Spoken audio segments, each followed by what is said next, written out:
this Y'all nigga, keep this deflecting This from nigga me had talking 3 about Ricos being going on 2 scrutinized in cents. minuscule the thing. We're talking about Maybe being niggas was scrutinized lying. in the If he beat the media, bro. charges, maybe niggas was lying on him. No, maybe Elon Musk dropped that bag, nigga. Let's talk about Hey, that. if y'all think Elon Musk got that Let's much get to power, that. Hey, if y'all think Christian. Let's get Elon to Musk that. got that much Hey, power, I but think he Obama got does. Remember, he but was in the Obama. White House talking to Trump like that he owned that nigga. Remember?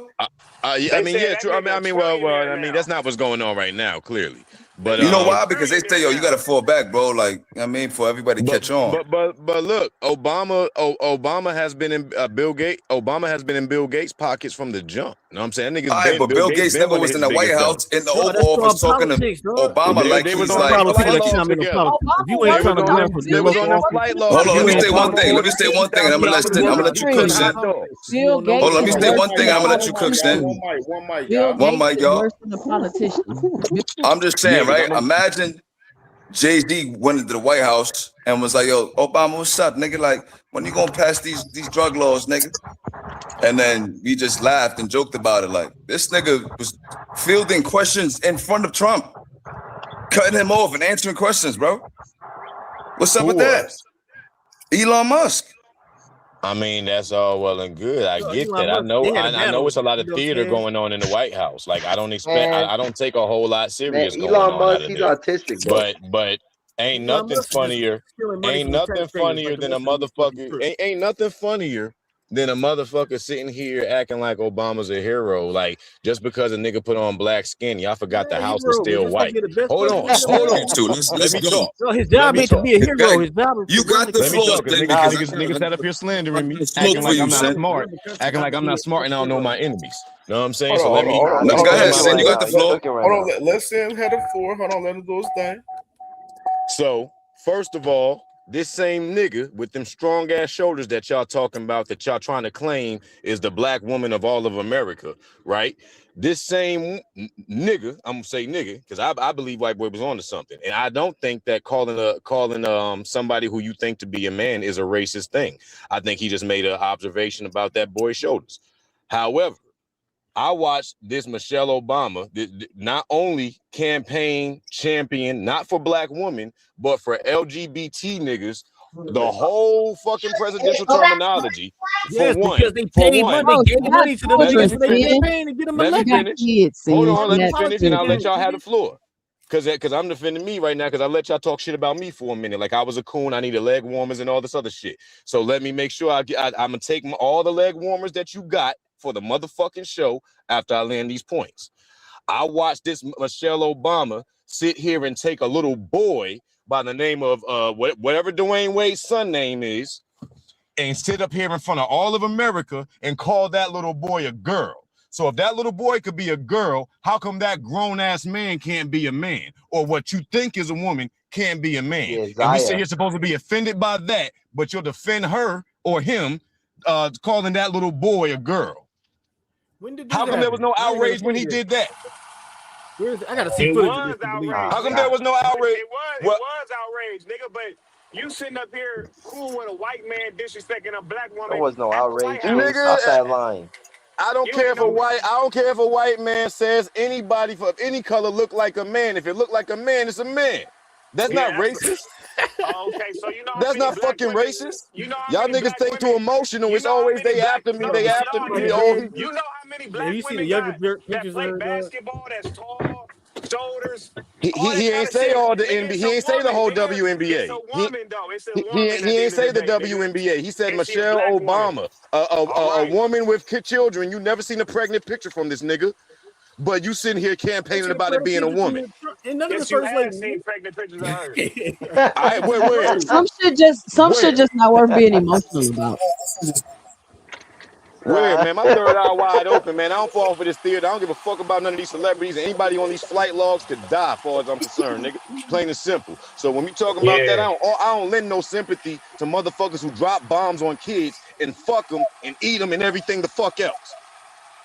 Plain and simple. And if any of the, and let's say that this is just allegedly. Let's say this is alleged. If any of this shit was speculated about me, nigga, I'd be under the jail or executed. If this shit was speculated about any of us regular niggas, we be executed. But these motherfuckers is out here when we talking about lending them sympathy. In those emails, Yeah. read those emails before you talk about me giving niggas sympathy for the shit they've been Nigga, just accused Trump and of. his boys. Fuck Nigga, out of Trump is here. all in them file. Even Now Elon Musk Yeah, let me is get on nigga, them fire. leg but Nigga, warmers, they brother. impeach him. Let me get yeah, them you leg said warmers. I'm that. gonna stretch out over Yeah, here. You know what I'm saying? get a nigga leg warmers, because he missing the point. You always deflecting. Nigga, stay on one topic. Stay on what he did at the White House. Don't talk about Bro, all this other what did I shit. That's miss? the problem with you niggas always want to go to other shit. That nigga was at the Oh, White so House, what's a bigger white than touching man. the kid?